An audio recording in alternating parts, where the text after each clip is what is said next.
It's time to start. I don't know if anybody can hear me. Can you hear me okay? No? Can't hear me?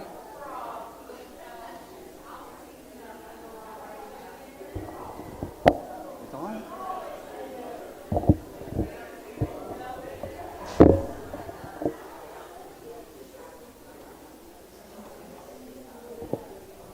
How about now? No better? Can you hear me?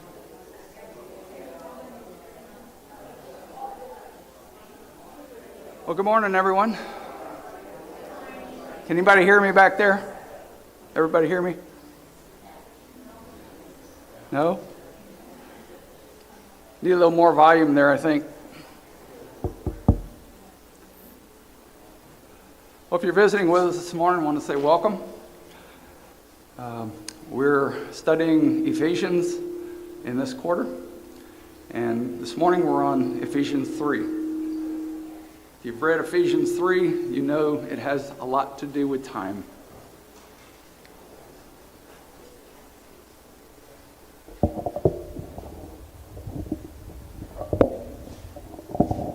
think that's too close.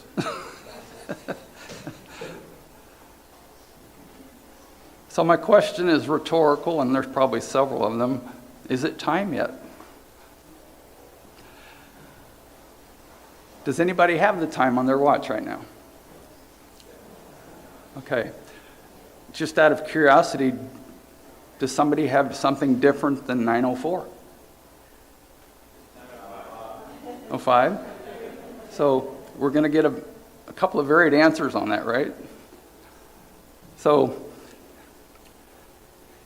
there's probably a difference in most of our timepieces.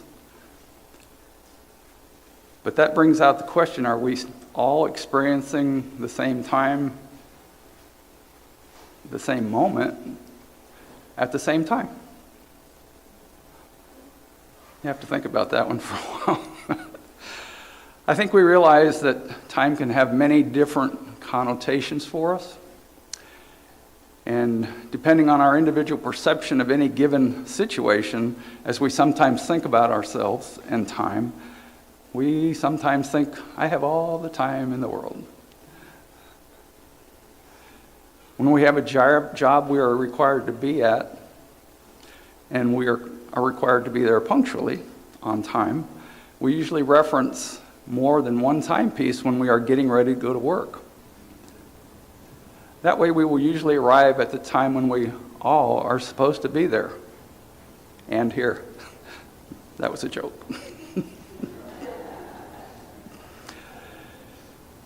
Did you know that time has become so critical in our world and in life that all of the known timepieces that give us time are actually done by an atomic clock?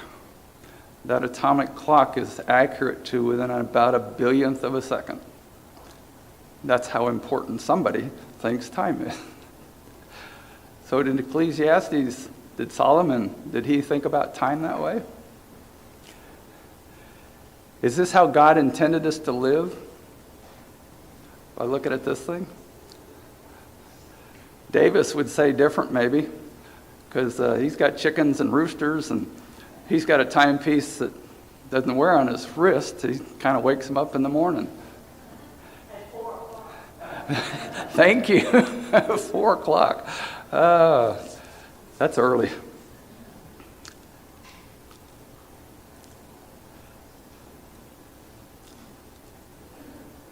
If you were out working and the sun started to set, should you be on your way home to be at home with your family?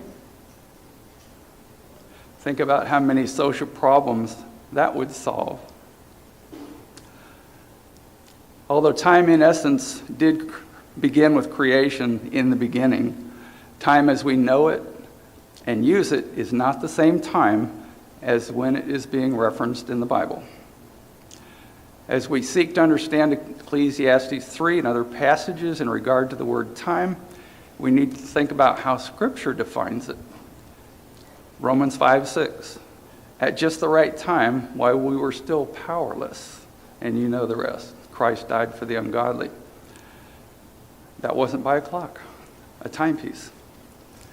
Whenever God speaks of time, he is not speaking in reference to our clocks. He is speaking of the timing, process, and duration that he has assigned to every event, both in the design of nature for that event, and he has planned for the future or that has reached, or the event that has reached its maturity.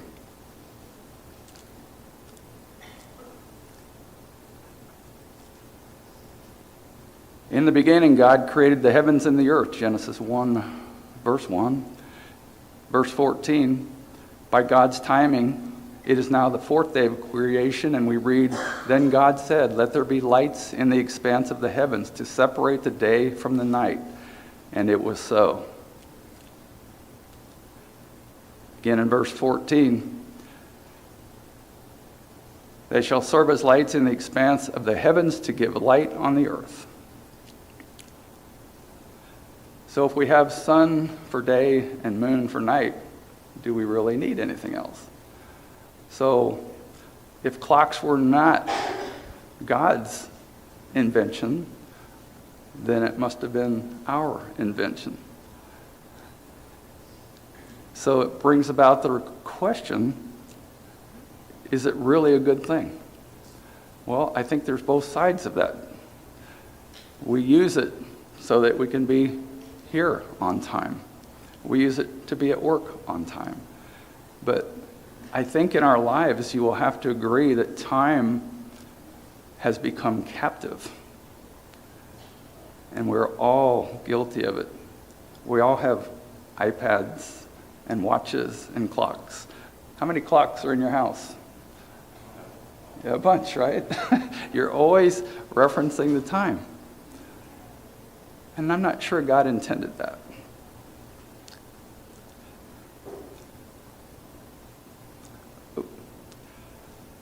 Ecclesiastes 3:1 says there is an appointed time for everything, and there is a time for every matter under heaven.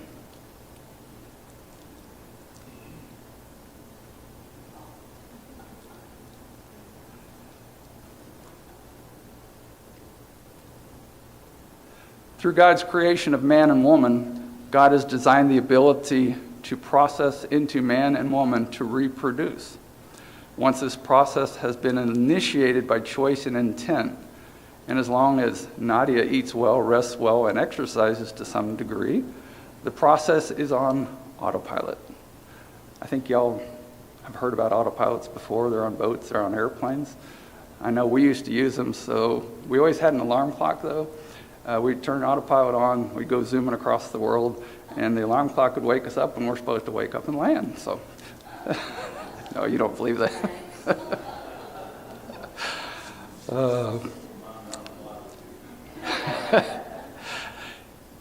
If the programming is accurate and it does its job precisely, and it does so to the extreme degree of actually that God designed into it, then that process of pregnancy is no longer dependent on any input that Nadia or Jesse can contribute to the pregnancy, with the exception of Nadia taking care of herself.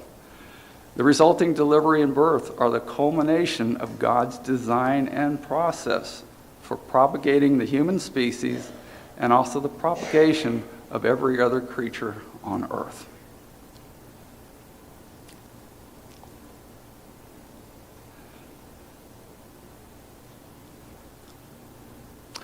One of our members, whose name was Lyle Bailey, passed away very recently.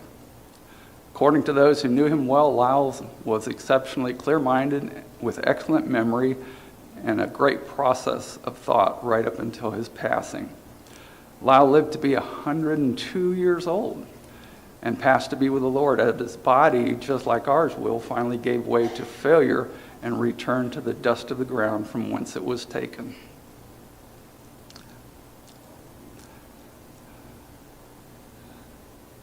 I don't know why that's up there, but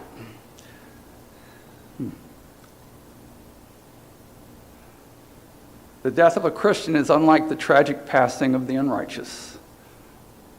Though the Christian has no immunity from death and no claim to perpetual life on this planet, Death to him is a friend rather than a foe, the beginning rather than the end.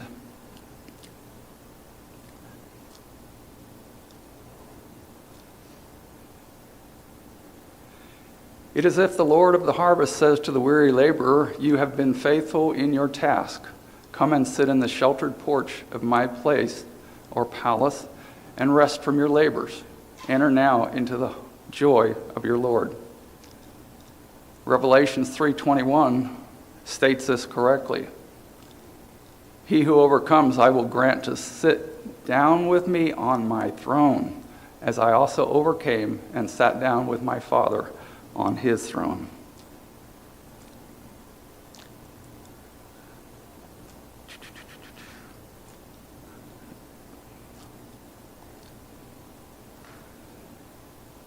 Everything that happens prior to death is a preparation of the journey. Death marks the beginning, not the end. It is a solemn, dramatic step in our journey to God. But separation always brings a tinge of sadness. But there is hope in all of us that we will meet again.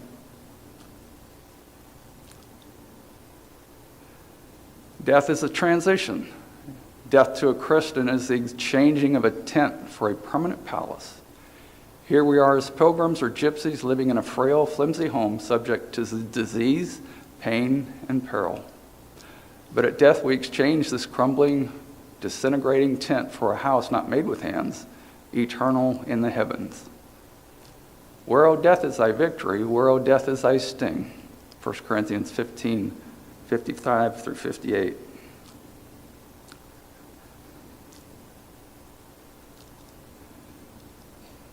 We speak of disease as though it was the end of everything, but the word disease literally means exodus, or going out. The imagery is similar to that of the children of Israel leaving Egypt with its bondage, slavery, and hardships. So to a Christian, it is a release from the limitations, the perils, and the bondages of this life, and can also be thought of as an exodus.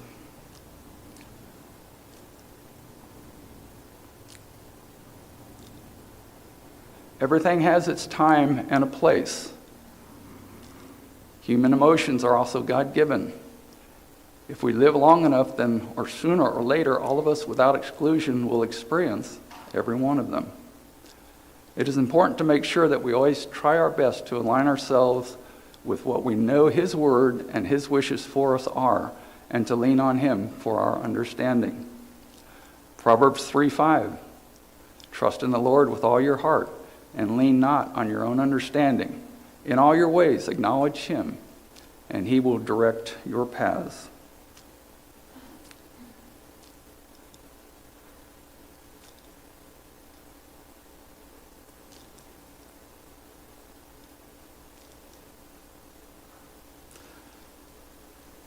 I don't know why this is not coming up right.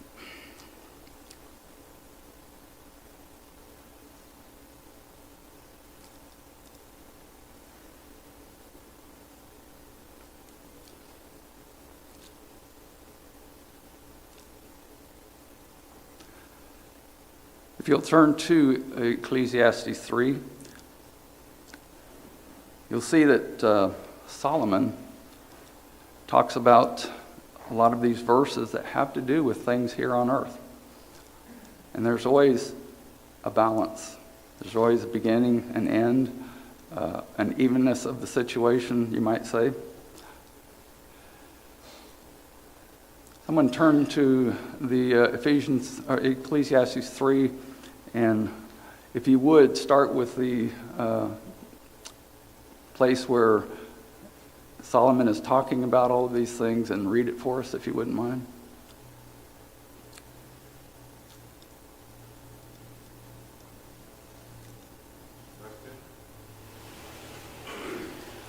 A time to blessing, a time to be born, a time to die, a time to plant, and a time to, that's not right, pluck what is planted, a time to kill, and a time to heal, a time to break down, and a time to build up, a time to weep, and a time to laugh, a time to mourn, and a time to dance, a time to cast away stones, and a time to gather stones. A time to embrace and a time to refrain from embracing. A time to gain and a time to lose. A time to keep and a time to throw away. A time to tear and a time to sow. A time to keep silence and a time to speak. A time to love and a time to hate. A time of war and a time of peace.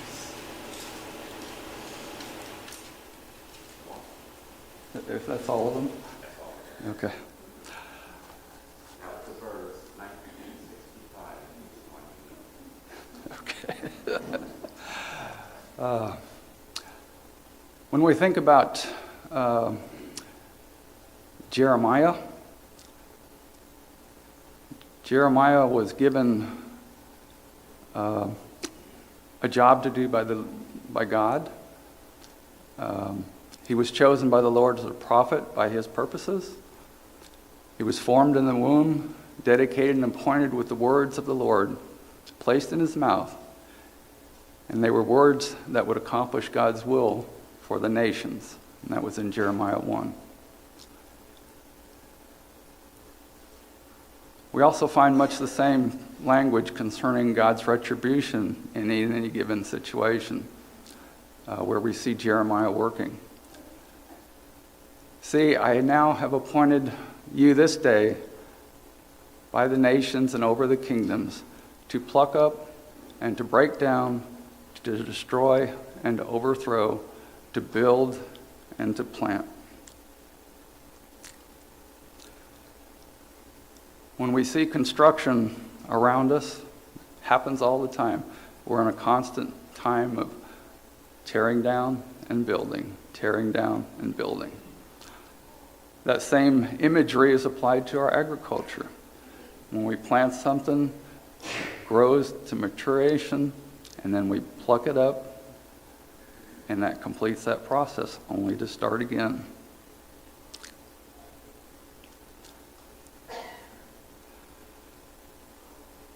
There's a time to weep and a time to laugh, a time to mourn and a time to dance. These four human emotions lead to the extreme of God's gift to man concerning our emotions. Weeping and mourning tend to be emotions that we do not express very often. We usually laugh fairly easily, and we dance with happiness when the event calls for rejoicing. There's another side to this, though, to humans and our interaction with knowledge and data. Robots and AI, that's not Al, are becoming more and more commonplace, and if we are not careful, God's gift of emotion might well disappear.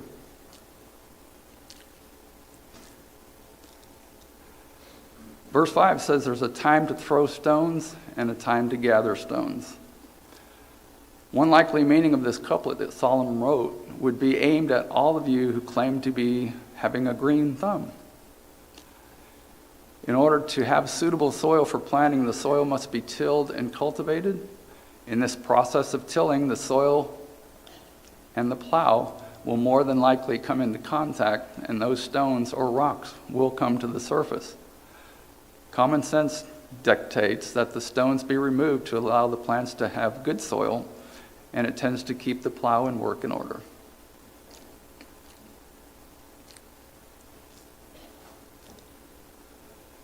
A time to embrace and a time to shun embracing. Embracing someone seems somewhat different than giving what we call hugs. Hugs are usually a momentary sign of seeing someone off when they are leaving on a trip, or maybe when you are expressing a mutual happiness. Embracing is usually reserved for the time that are solemn in life, especially when you are close to that person or you are expressing sincere feelings concerning the particular situation. When an embrace is shunned, there is usually a serious situation that has happened shortly before coming into contact with that person, and the shunning is to make a point of the past offense still being carried and still being an open problem.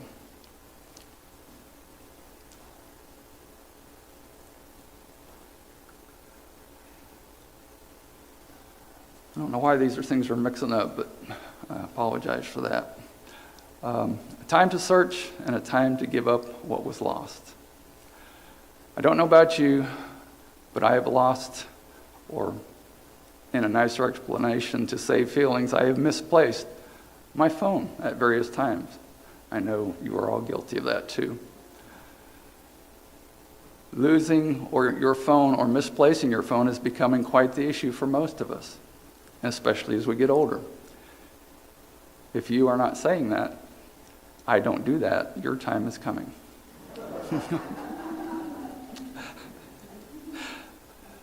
If you have misplaced it for long enough and you have you have looked high and low for it, it is now lost and needs to be replaced to regain service and function, since it is normally glued to your ear.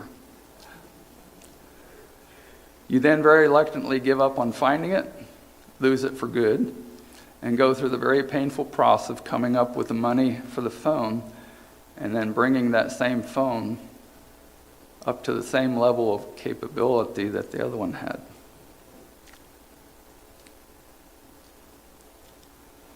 A time to keep and a time to throw away.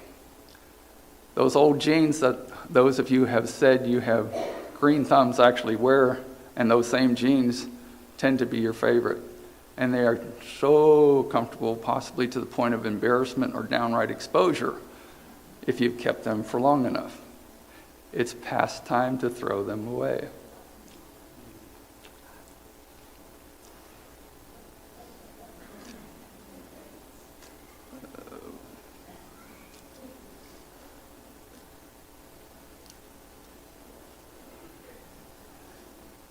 There's a time to tear apart and a time to sew together.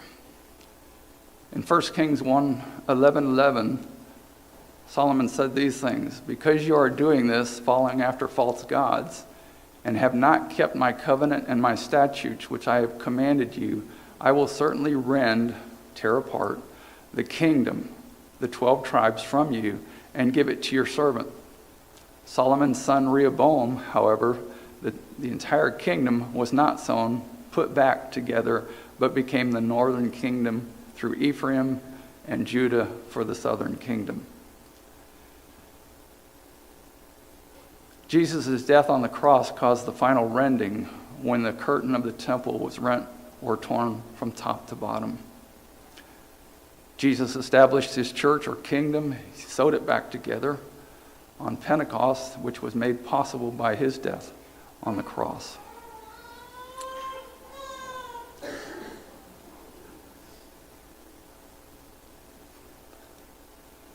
A time to be silent and a time to speak. Solomon spoke these words to remind us there is a time for both.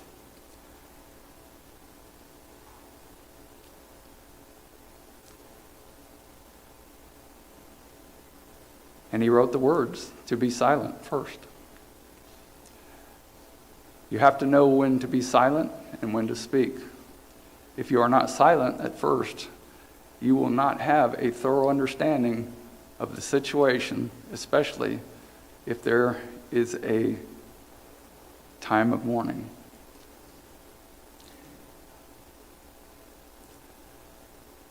In Job 2:11 through 13, Job's 3 friends came and sat with Job for a week in absolute silence, realizing the anguish that Job was going through and what his great loss was. I don't know if any of us could sit down with a friend and not say a word for a week. It would be difficult.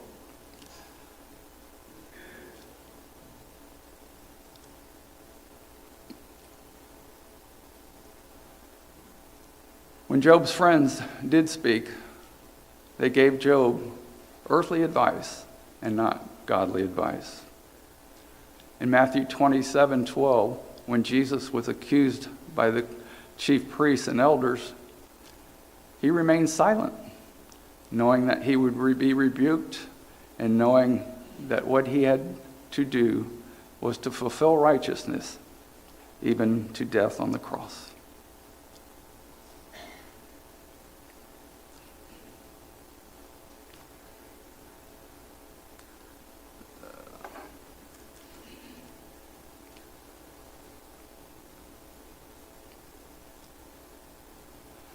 A time to love and a time to hate. Beloved, let's love one another, for love is from God. And everyone who loves has been born of God and knows God. The one who does not love does not know God, because God is love. When we love and know God and come into contact with those who do not love God and they display feelings of hate toward us, it makes us hate what they are doing. But we still have to love them enough to look for an opportunity to share God's love to them and our love in the process. 1 John 4, 7 through 8.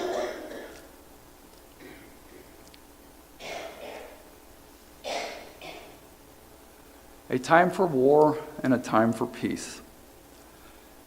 In the spring of the year, the time when the kings would go out to battle, David sent Joab and his servants with him and all Israel, and they ravaged the Ammonites and besieged Rabbah. But David remained at Jerusalem, 2 Samuel 11:1. As long as evil and sin is in the world, there will always be an appropriate time for corrective action and even war. Once a war is finished, there is always a loser and a winner. Regardless of who wins and who loses, afterward there is a time for peace. How many of you would say, from seeing and hearing of the events that are in the world today, that we might be at war? Could be. I think it's probably the case. But what is the war against? It's the same old thing that God talks about. It's good and evil. And I think we have a lot to look forward to in the conclusion of that war.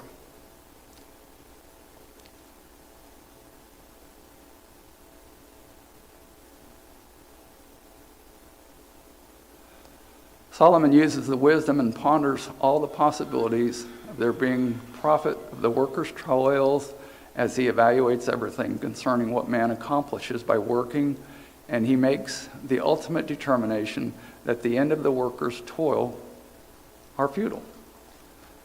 From Solomon's viewpoint and the knowledge we all have, that we all go to dust, and on top of that, if we do not really know where the spirit goes, it would certainly mean that everything really is futile.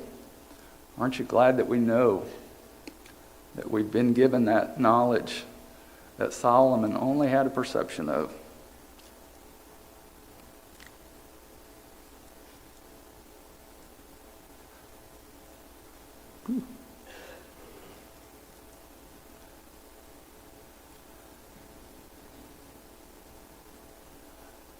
Well, I can't make that any bigger. I'm going to have to read from here. What does man gain by the toil at which he toils under the sun? A generation goes and a generation comes, but the earth remains forever. The sun rises and the sun goes down and hastens to the place where it rises. The wind blows to the south and goes around to the north. Around and around goes the wind, and on its circuits the wind returns. All streams run to the sea, but the sea is not full to the place where the streams flow. There they flow again. All things are full of weariness, a man cannot utter. The eye is not satisfied with seeing, nor the ear filled with hearing. What has been is what will be, and what is done is what will be done, and there is nothing new under the sun. Is there a thing of which it is said, see, this is new? It has already been in the ages before us. There is no remembrance of former things, nor will there be any remembrance of later things, yet to be among those who come after. Ecclesiastes 1, 3 through 11. Justin, who is an author of one of the articles that I read, recently opined that Solomon did not know the full knowledge of Jesus on the cross. He had a perception of it. But because of him, life is no longer futile. His sacrifice means everything, and it makes life worthwhile and worth living due to the hope that is now in us.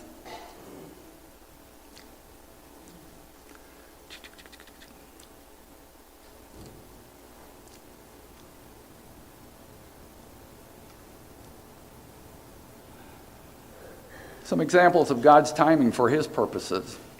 Esther 4:14. For if you keep silent at this time, liberation and rescue will arise for the Jews from another place, and you and your father's house will perish.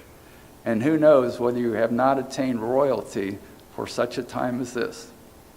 I think we're all pretty familiar with the account of Esther and that particular moment in time that she was brought to make a decision to help her people or not to approach the king, who was now in this period of time unapproachable, with the thought of death.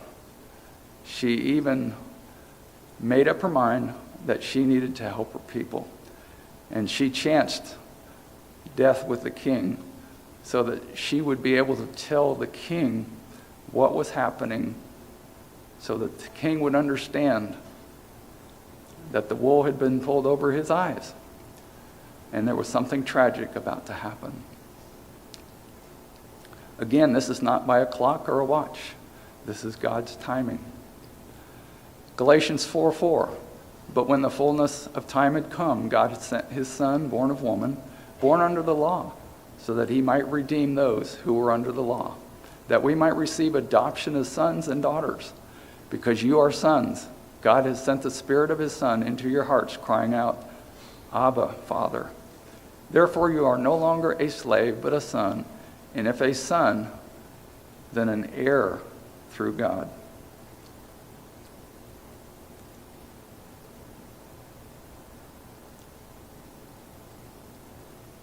He has made everything beautiful in its time.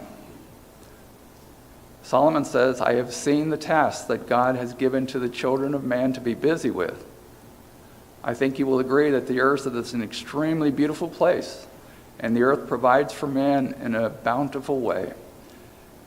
And it is when we toil and work the land in its season that we accomplish and then recognize God's provisioning and his goodness to all of us.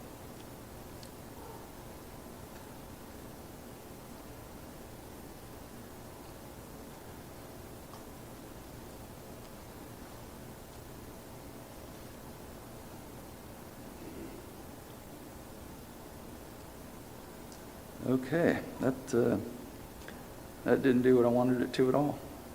There it goes.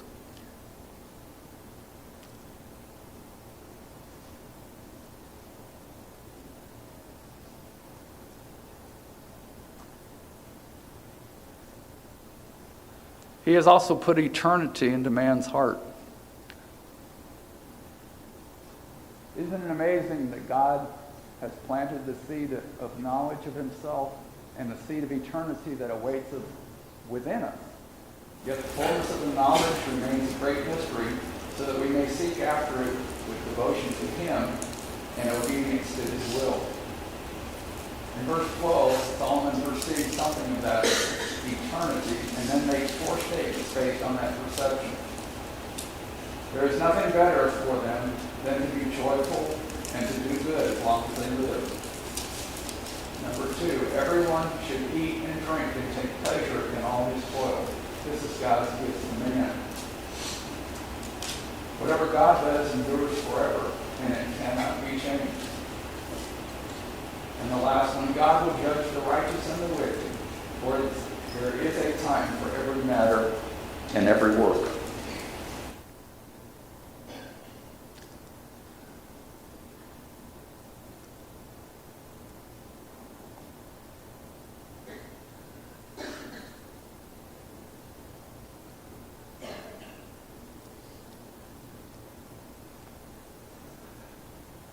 Any thoughts on what we've talked about so far this morning concerning God's timing and our timing? How many times do we maybe take on a task or plan something and we don't seek his advice? We think we can do it, we think we'll be successful, and we go ahead and do it anyway. Can we expect God to be in that process if we handle it that way? I don't think so. We have to put everything first that pertains to God. And He will provide answers, He will provide direction, and He will provide everything else that we need in our life.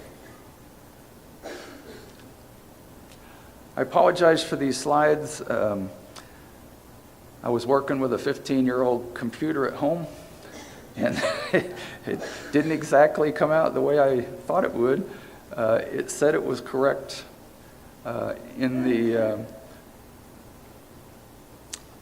little memory device that I gave to them to put on the machine back there, but for some reason it just did not come out right. So I apologize for that. Yes, sir. I was going to say it was good. I was just thinking about this concept of, like time by hours and minutes versus what you're talking about, which is really purpose and occasions or like points of time in life. And I really do think that's what Solomon's getting at. There's an occasion in life when these things are necessary, and it's different people in the world have a world view that, like for us in the West, it's a lot of structured, time by watch, but other cultures, are more event oriented rather than time oriented. I think there's benefits to both, but I think it can, our view of that can, I think, often take away from the purpose of events and things of that nature.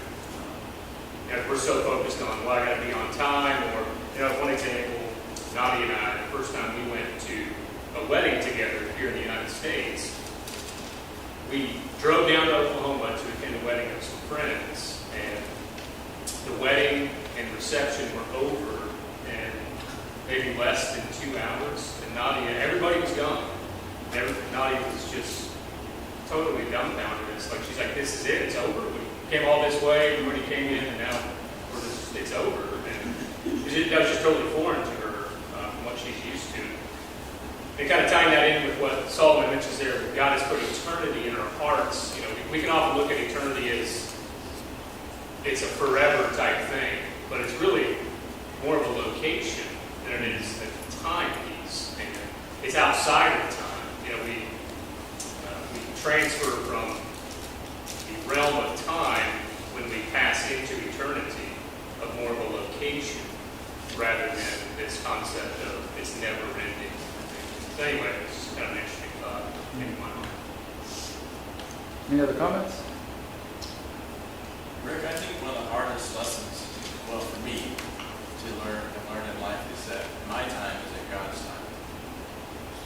I don't know, I probably everybody who's lived past their teenage years has experienced this.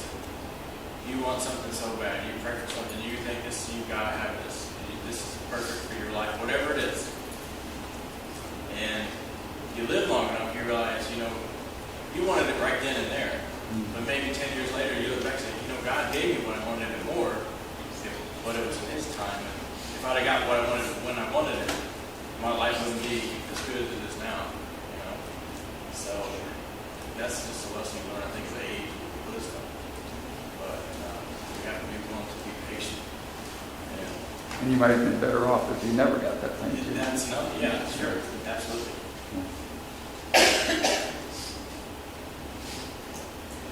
I think it's hard for us as humans to realize, like, God sees through His eyes, which obviously is totally different than ours. We have such minute vision that, kind of what Royce was saying, we pray for things, we want things, and God has given to Him in our time, He gives to Him in His time, because He sees beyond the short term or even the long term. He knows the whole start, beginning, and end, before we do. So that timing is placed perfectly in His eyes, but not for ours until we look back, like what you said, that, man, that made a lot of sense now. I'm glad God didn't give me that when I needed it, when I really asked for it, because I wasn't mature enough, wasn't ready enough, or whatever the case may be. He puts it in His time because He knows everything that we don't. Isn't it funny how in time there's been so many people that would be soothsayers and people who had crystal balls and they could tell your future and all these sorts of things. They couldn't do that. It was all a trick. It was all evil. and it's not by God's timing. Yes, Rick, time marches on. Yesterday is gone. There's nothing you can do about it. Tomorrow never comes. All we have is right this moment. What we do now determines our future, determines what's going to happen, because whatever we do now, can't worry about yesterday, can't really worry about tomorrow, because there's nothing you can do about either one. All you can do is what is right now. How you treat your fellow brothers and sisters, how you view God, is all you have. Well said. Jesus Oh, you said, got 1 "You minute? can't add a cubit to our stature." Don't worry. If I could, I'd be as tall as you